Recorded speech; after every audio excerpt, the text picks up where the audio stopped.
한국은 그동안 얼마나 인도 때문에 호의호식했는 줄 아세요?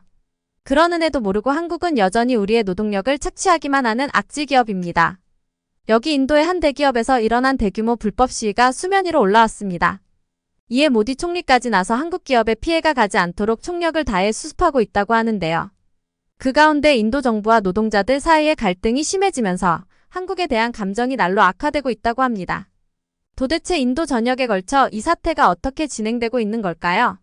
지금 바로 사연 만나보겠습니다. 제 이름은 아예샤입니다. 저는 큰 IT 회사에서 일하고 있어요. 화려한 직업은 아니지만 제가 열심히 노력해서 얻은 자리예요. 저는 삼성 인도지사에서 직원들의 건강과 복지를 관리하는 일을 하고 있습니다. 듣기에는 멋지게 들릴 수도 있지만 대부분의 날은 서류 작업을 하고 매주 있는 주간회의에 참석하며 그리고 가끔 직원들과 복지나 건강 관련 대화를 나누는 것이 주된 일이에요. 어릴 적엔 늘 아버지를 따라갈 거라 생각했었죠. 아버지는 삼성 같은 대기업에 부품을 공급하는 성공적인 사업을 운영하셨습니다. 우리 집에는 늘 사업에 대한 이야기가 가득했죠. 경제와 시장의 상황 같은 이야기들 말이죠. 아버지는 자기 일을 사랑하셨고 그 이야기를 하길 좋아하셨어요. 어린 시절 저는 그런 아버지를 동경했고 저도 아버지처럼 되고 싶었죠. 점점 자라면서 알게 되었어요. 아버지 일을 존경하지만 저는 회사를 운영하고 싶지는 않았다는 걸요. 저는 사람들을 관리하는 것보다 그들을 돕고 싶었습니다. 그래서 지금 여기서 일하고 있는 거예요. 작지만 사람들의 삶에 긍정적인 영향을 줄 수 있는 일을 하면서 말이죠. 평소와 같이 일찍 출근한 저는 모든 업무 준비를 마치고 작은 사무실 창가에 앉아 번잡한 도시 거리를 바라보고 있었습니다. 제 사무실은 비즈니스 지구 한가운데에 있는 유리 건물 3층에 있었어요. 여기서 보니 사람들은 바쁘게 움직였고 차들이 제각기 경적을 울려대며 거리에 소음이 울려 퍼지고 있었죠. 이 모든 것들은 지난 1년 동안 익숙해진 풍경이었죠. 그런데 오늘은 뭔가 다르게 느껴졌어요. 뭐라 말할 수 없지만 이상하게 마음이 불안한 느낌이 들었습니다. 하지만 오늘은 뭔가 빠져있는 것 같았어요. 창에서 눈을 떼고 책상으로 눈길을 돌렸습니다. 책상 위에는 서류가 가득 쌓여 있었어요. 평소처럼 건강보고서, 직원 피드백 양식, 그리고 다가오는 복지 프로그램 일정이 눈에 띄었습니다. 하나를 집어들어 집중하려 했지만 머릿속은 다른 생각들로 가득했어요. 저는 항상 계획을 미리 세우고 다음에 뭘 해야 할지 정확히 아는 타입이었습니다.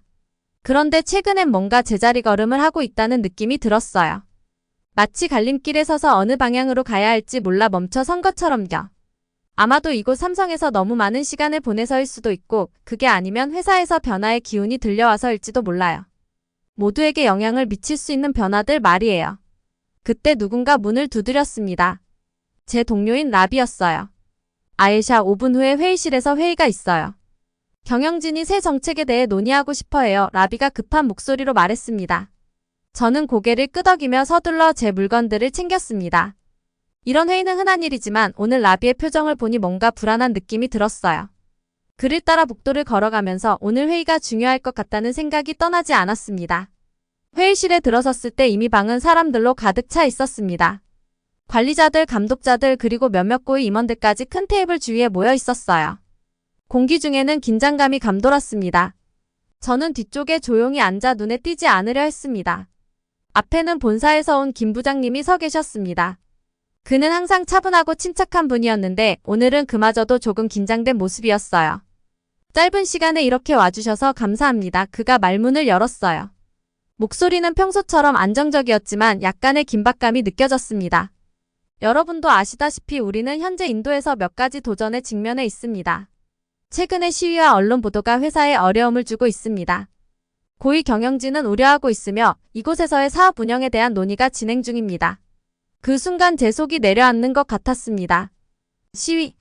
직원들이 임금에 불만이 있다는 소문은 들었지만 이렇게 빨리 상황이 심각해질 줄은 몰랐습니다.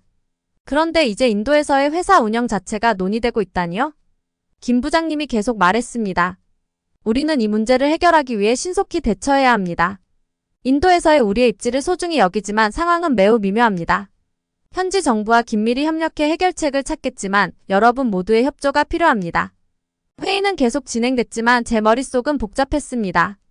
만약 삼성이 인도에서 철수한다면 어떻게 될까요? 이곳에서 일하는 사람들은 어떻게 될까요?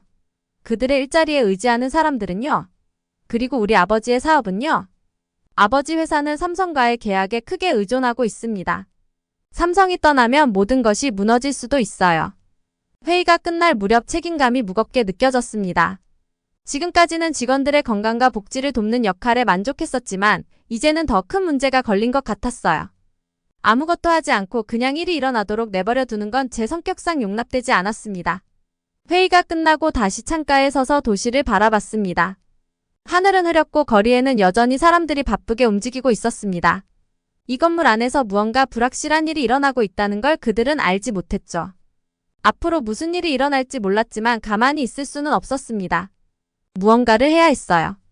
어떻게 해야 할지 정확히는 몰랐지만 방법을 찾아야 했습니다. 깊은 숨을 들이마시고 창에서 돌아섰습니다. 오늘이 시작일 뿐이었습니다.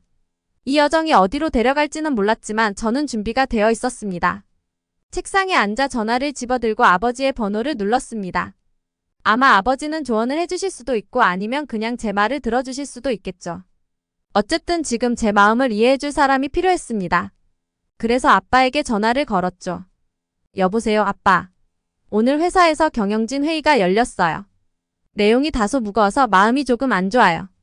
그러자 아버지가 대답하셨어요.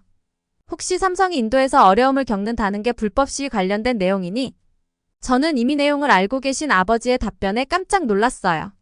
네, 맞아요. 어떻게 알고 계세요? 아버지는 깊은 한숨을 쉬며 말씀하셨어요.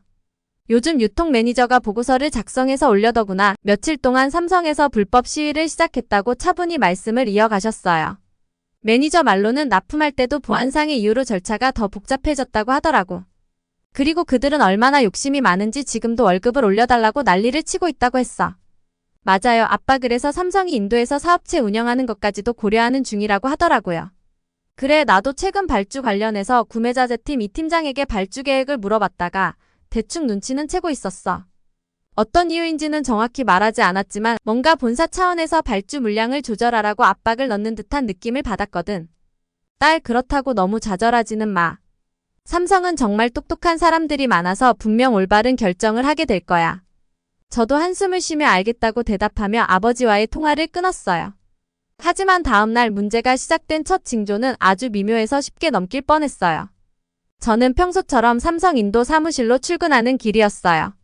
그동안 수백 번이나 지나왔던 익숙한 길이었는데 그날 아침은 뭔가 달랐어요. 거리가 평소보다 조용했고 공기에는 묘한 긴장감이 감돌았어요. 마치 폭풍이 곧 닥칠 것 같은 느낌이었죠. 사무실 정문에 도착해서야 무슨 일이 벌어지고 있는지 알게 됐어요. 그곳엔 엄청난 인파가 모여 있었어요. 제가 본 것 중에 가장 큰 군중이었죠. 시위대 수백 명이 건물 앞에서 팻말을 들고 한 목소리로 외치고 있었어요. 어떤 팻말은 굵은 글씨로 삼성의 불공정한 노동 관행을 비난하며 인도 노동자를 착취한다고 써 있었죠. 그들의 목소리는 마치 파도가 해안에 부딪히듯 일렁이며 거리를 가득 채웠어요. 정의, 정당한 임금, 존엄성 같은 단어들이 멀리서 울려 퍼졌어요. 저는 잠시 멈칫하며 어떻게 해야 할지 망설였어요. 이런 광경을 사무실에서 본 적이 없었거든요. 우리는 늘 한국 본사와 인도 직원들의 필요 사이에서 균형을 잘 유지해왔다고 자부했는데 이제 그 균형이 제 눈앞에서 무너지고 있는 것 같았어요. 사무실 안은 완전히 다른 분위기였어요. 사람들이 바쁘게 움직이며 작은 목소리로 서로 속삭이고 있었어요. 평소에 차분하고 효율적인 업무 분위기는 사라지고 불안과 두려움이 감돌고 있었어요. 복도를 걸어가며 들려오는 대화의 조각들을 엿들었죠. 관리자들은 비상계획을 논의하고 직원들은 일자리에 대한 걱정을 표현하고 있었어요. 바깥의 시위는 단순한 소음이 아니었어요. 뭔가 더 깊은 문제가 있다는 신호였어요. 저는 곧장 책상으로 가서 일에 집중하려 했지만 시위 소리는 계속해서 제 머릿속에 맴돌았어요. 가끔씩 창밖을 내다보면 점점 늘어나는 군중이 보였어요. 그들의 얼굴에 보인 것은 단순한 분노가 아니라 절박함이었어요. 우리는 그들에게 실패한 걸까요? 모든 노력이 무의미해진 걸까요? 어떻게 해서 이런 상황까지 왔는지 의문이 들었어요. 시간이 흐를수록 시위는 더 격렬해졌어요. 뉴스 채널에서도 이 사건을 다루기 시작했고 사무실은 금세 소문으로 들끓었어요. 시위대는 단순히 임금 인상만 요구하는 게 아니라 근무 환경 개선도 요구하고 있다고들 했어요. 어떤 사람들은 삼성 공장에서의 노동자 학대를 보여주는 영상이 바이럴되었다고 말했죠. 저는 그 영상을 보지 못했지만 이미 손쓸 수 없을 만큼 상황은 악화됐어요. 시위는 확산되고 있었고 언론은 상처 입은 동물주의를 맴도는 독수리처럼 이 이야기에 집착하고 있었어요. 저는 이런 생각을 떨쳐내려 했지만 쉽지 않았어요. 아버지의 말이 머릿속에서 계속 맴돌았어요. 다국적 기업에서 일하는 것의 위험성을 경고했던 아버지의 목소리요. 그들은 효율적이지만 항상 사람의 가치를 보는 건 아니야 라고 하셨죠. 저는 항상 그런 걱정을 가볍게 넘겼어요. 내가 기업 세계와 현장에서 일하는 사람들 사이에 다리를 놓을 수 있다고 확신했거든요. 그런데 이제는 확신할 수 없었어요. 그날 저녁 사무실이 거의 비어갈 무렵 저는 혼자 책상에 앉아 깜빡이는 커서만 바라보고 있었어요. 뭔가 해야 한다는 건 알았지만 무엇을 해야 할지 막막했죠. 이 상황은 저 혼자 해결할 수 있는 게 아니었어요. 저는 삼성의 결정권자가 아니었으니까요. 저는 단지 직원들의 건강을 책임지는 코디네이터일 뿐이었어요. 그런데 이제 그들의 건강이 제 손에서 미끄러지고 있는 것만 같았고 어떻게 붙잡아야 할지 몰랐어요. 갑자기 문을 두드리는 소리에 생각에서 깨어났어요. 제 상사인 김 과장님이었는데 그 어느 때보다도 진지한 표정을 하고 계셨어요. 그는 별말 없이 저에게 따라오라는 신호를 보냈죠. 우리는 복도를 따라 말없이 걸었어요. 오버헤드 조명의 윙윙거리는 소리만 들릴 뿐이었죠. 그가 데려간 곳은 회의실이었는데 그곳에는 임원들이 모여 있었습니다. 그들의 표정은 어두웠고 시선은 모두 앞에 있는 대형 화면에 고정되어 있었어요. 화면에는 시위 상황을 생중계하는 뉴스가 나오고 있었죠. 생각보다 상황이 심각하네. 김 과장님이 조용히 말하며 저를 힐끗 보셨어요. 이 상황이 통제 불능으로 가고 있어. 카메라가 점점 커지는 군중을 비출 때 제 속이 울렁거렸어요. 기자들은 시위의 확산과 정부 개입 그리고 삼성이 인도에서 겪게 될 잠재적인 타격에 대해 얘기하고 있었죠. 상황이 얼마나 심각해졌는지 깨닫는 순간 속이 쓰라렸어요. 이대로 가면 철수도 고려해야 할 수도 있어. 김 과장님이 거의 속삭이듯 말씀하셨어요. 더 악화되면 어쩔 수 없겠지. 그 말의 무게가 저를 짓누르는 듯 했어요. 인도에서 철수한다고? 그건 상상조차 할 수 없는 일이었어요. 삼성은 수년 동안 이곳에서 자리 잡아왔고 일자리를 창출하고 이 나라 경제의 일부분이 되어 왔는데 이제 이 한 번의 위기로 모든 것이 무너질 수도 있다니요. 회의는 몇 시간 동안 계속되었고 임원들은 전략을 논의하며 다양한 결과를 예상했지만 저는 집중할 수 없었어요. 머릿속은 뒤죽박죽이었고 그 모든 것을 이해하려고 애썼어요. 아버지의 회사가 떠올랐어요. 아버지 회사는 삼성의 부품을 공급하는 회사였거든요.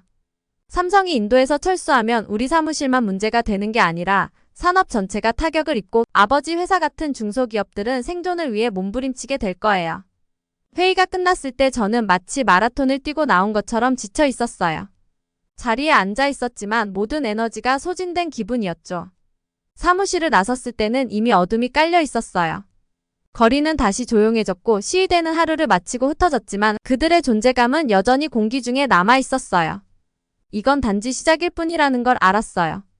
폭풍은 이제 막 일어났고 최악은 아직 오지 않았죠.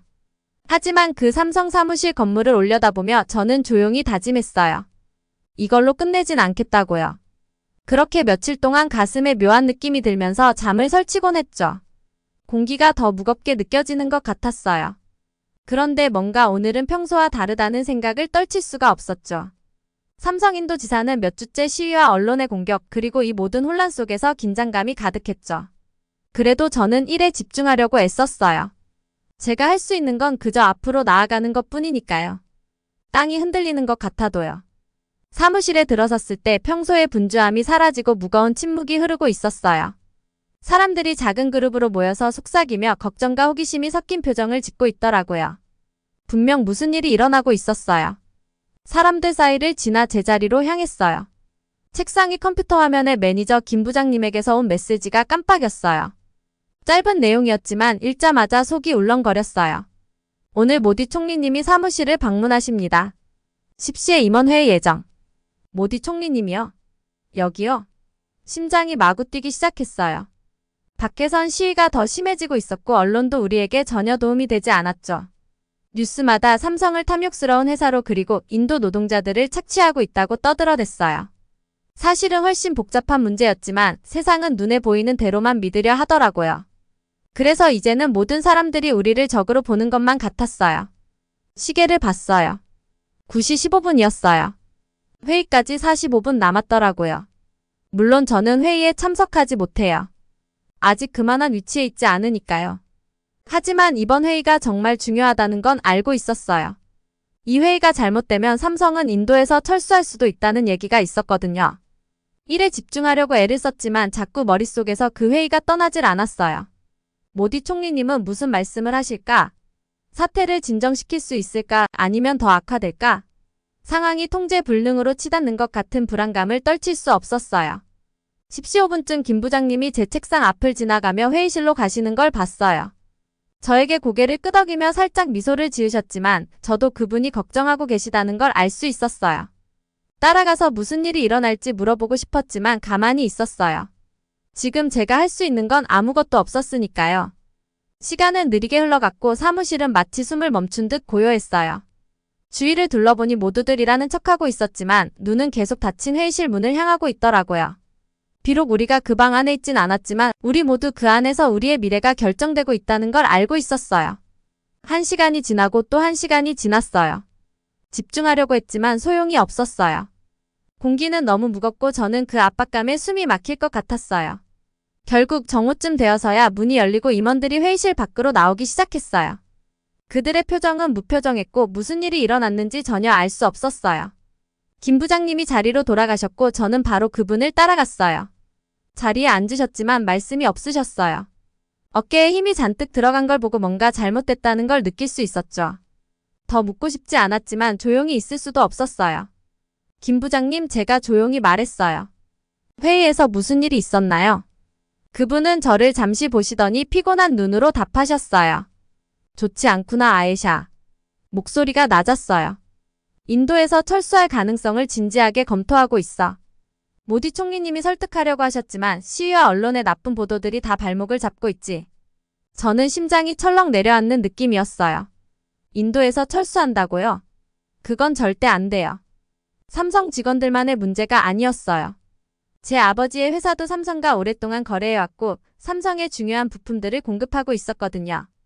삼성이 떠나면 아버지 회사도 타격을 입을 게 분명해요. 어쩌면 문을 닫아야 할지도 몰라요. 그건 절대 막아야 했어요. 뭔가 방법이 있을 거예요. 제가 떨리는 목소리로 말했어요. 그냥 떠나게 둘 순 없어요. 직원들은요? 삼성에 의지하는 다른 회사들은요? 김 부장님은 한숨을 쉬셨어요. 나도 알아, 아예샤. 하지만 이건 우리 손을 벗어난 일이야. 결정은 서울에서 내릴 거다. 서울. 본사. 제 머릿속이 빠르게 돌아갔어요. 해결책이 있어야 해요. 그냥 손 놓고 이대로 무너지는 걸 볼 순 없어요. 제가 서울로 갈게요. 말이 튀어나오듯 했어요. 김 부장님이 눈썹을 살짝 치켜 올리셨어요. 뭐라고? 제가 침을 꿀꺽 삼키며 답했어요. 저는 그쪽 사람들과 관계를 쌓아왔어요. 인도와 한국 양쪽을 모두 이해하니까요. 제가 가서 이야기하면 철수하는 게 잘못된 결정이라고 설득할 수 있을지도 몰라요. 말을 하면서도 저 자신도 믿기 힘들었어요. 거대한 기업의 결정을 한 사람이 바꿀 수 있을까요? 하지만 시도라도 해야 했어요. 아버지를 위해서, 직원들을 위해서, 그리고 저 자신을 위해서요. 김 부장님은 잠시 저를 지켜보시더니 천천히 고개를 끄덕이셨어요. 희박한 가능성이긴 하지만 그게 우리가 할 수 있는 유일한 방법일지도 몰라. 내가 가서 서울에서 중요한 사람들을 만날 수 있게 내가 도와줄게. 하지만 준비를 단단히 해야 할 거야. 쉽지 않을 거다. 저는 두려움과 결심이 뒤섞인 감정으로 고개를 끄덕였어요. 준비할게요. 자리로 돌아가면서 제가 막 결심한 일의 무게가 어깨 위에 느껴졌어요. 이건 제 신념을 지키기 위해 싸울 기회였어요. 하지만 동시에 엄청난 위험이기도 했어요. 제가 실패하면 그 결과는 참혹할 거예요. 하지만 지금 그런 생각을 할 순 없었어요. 제가 할 수 있는 건 앞에 닥칠 여정에 대비하는 것뿐이었어요. 회색 하늘을 내다보며 순간의 긴장감을 느꼈어요. 이건 이제 삼성만의 문제가 아니었어요. 제 미래, 아버지의 유산, 그리고 수많은 사람들의 생계가 걸린 문제였어요. 압박감은 엄청났지만 확실한 건 하나였어요. 저는 쉽게 포기하지 않을 거라는 거예요. 서울이 기다리고 있었어요. 공항은 사람들로 북적이고 있었어요. 가족들은 모여서 사랑하는 사람들을 기다리고 있었고 비즈니스맨들과 여성들은 서둘러 비행기를 타러 가고 있었어요. 공항 직원들은 빠르게 움직이며 스피커로 비행기 번호를 불렀고요. 저는 작은 캐리어를 끌고 그 사람들 사이를 걸어갔어요. 심장은 제 가슴 속에서 뛰어나올 것처럼 쿵쾅거리고 있었죠. 이번 서울행은 제가 했던 어떤 일보다도 더 큰 일이었어요. 제 결정을 둘러싼 무게가 어깨 위에 무겁게 얹혀 있었거든요. 제가 정말로 변화를 만들 수 있을까요? 삼성의 최고 경영진을 설득해서 인도에서 철수하지 않도록 할 수 있을까요? 아버지의 사업은 삼성이 인도에서 계속 운영하는 것에 달려 있었어요. 제 경력, 제 미래 모든 게 이 회의에 달려 있었어요. 하지만 그보다 더 중요한 건 인도의 수천 명의 직원들이 그 일자리에 의존해 가족을 부양하고 있다는 거였어요. 그들을 실망시킬 수 없었어요. 탑승 안내가 스피커로 나오자 저는 깊은 숨을 들이마시고 줄에 섰어요. 손은 차갑고 축축했지만 고개를 높이 들었어요. 기다리면서 제 머릿속에는 김 부장님과 나눈 대화가 계속 떠올랐어요. 그의 말은 저에게 용기를 주었지만 앞에 놓인 과제는 여전히 엄청나게 느껴졌어요. 그분이 나를 믿었잖아. 계속해서 스스로에게 되새겼어요. 그분이 할 수 있다고 생각했으니까 나도 할 수 있을 거야. 비행시간은 길었고 저는 대부분의 시간을 창밖을 바라보면서 보냈어요. 구름들이 천천히 떠가는 걸 지켜보며 삼성 본사에 도착했을 때 무슨 말을 해야 할지 생각했죠. 그들이 나를 진지하게 받아들이지 않으면 어쩌지? 내 걱정을 하찮게 여긴다면? 그들이 어떻게 반응할지 전혀 알 수 없었어요.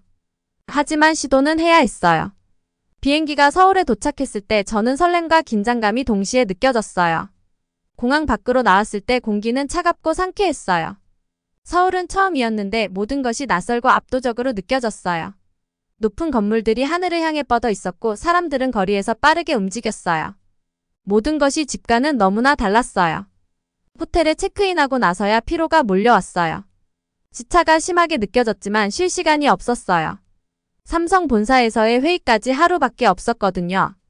방에서 몇 시간 동안 준비했어요. 노트를 검토하고 무슨 말을 할지 연습하고 그들이 어떤 질문을 할지 미리 생각해봤죠. 밤이 될 때쯤 준비는 됐지만 여전히 불안했어요. 다음날 아침 저는 신중하게 옷을 골랐어요. 단순하지만 전문적으로 보이는 옷을 입고 거울 앞에 섰을 때 두려움과 결단력이 섞여 있었어요. 곧 세계에서 가장 영향력 있는 사람들과의 회의에 들어갈 예정이었거든요. 하지만 제가 여기 있을 자격을 충분히 얻었다는 걸 다시 스스로에게 상기시켰어요. 저는 그냥 인도의 젊은 여자가 아니었어요. 저는 우리나라 노동자들을 대표하는 사람이고 그들에게 중요한 통찰을 제공할 수 있었어요. 삼성 본사에 도착했을 때 그 건물의 크기에 놀랐어요. 세련되고 현대적이며 압도적인 건물이었어요. 유리벽은 햇빛을 반사해 눈이 부실 정도였죠. 웅장한 입구를 지나며 떨리는 마음을 진정시키려 했어요. 내부는 깔끔하고 정돈되어 있었어요. 직원들은 조용히 책상에서 열심히 일하고 있었고 공기 중에는 차분한 분위기가 흐르고 있었어요. 리셉션에서 저를 반갑게 맞아주었고 위층의 회의실로 안내해 주었어요. 엘리베이터 문이 닫힐 때 저는 깊은 숨을 쉬며 벽들이 제게 점점 가까워지는 것 같은 기분이 들었어요. 이제 정말이었어요. 제가 준비해 온 순간이었죠. 손이 살짝 떨렸지만 이를 꽉 물고 마음을 다잡았어요. 엘리베이터 문이 열렸을 때 깔끔한 정장을 입은 한 남자가 저를 맞이했어요. 그는 자신을 삼성의 고위관리 중 한 명인 이사님이라고 소개했어요. 그는 저를 길고 넓은 복도로 안내했는데 복도의 유리창 너머로는 도시의 아름다운 풍경이 펼쳐져 있었어요.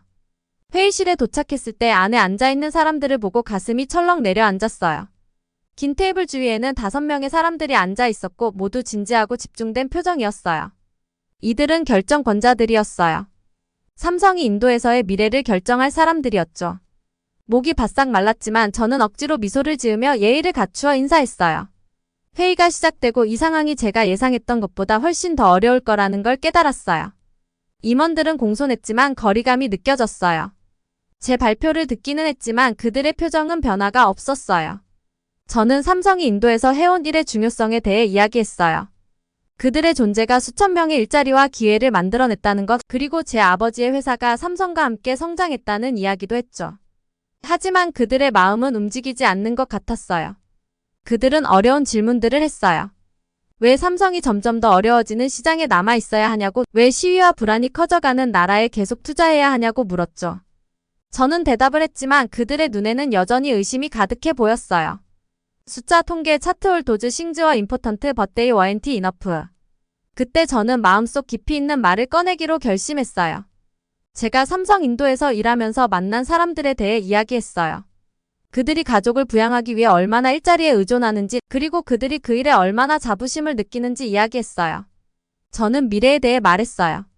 인도와 한국이 함께 성장하고 협력할 잠재력에 대해, 그리고 비즈니스는 단순히 이윤을 넘어서 사람을 위한 것이어야 한다고 말했죠. 제가 말을 마쳤을 때 방 안은 조용했어요. 잠시 동안 저는 실패했다고 생각했어요.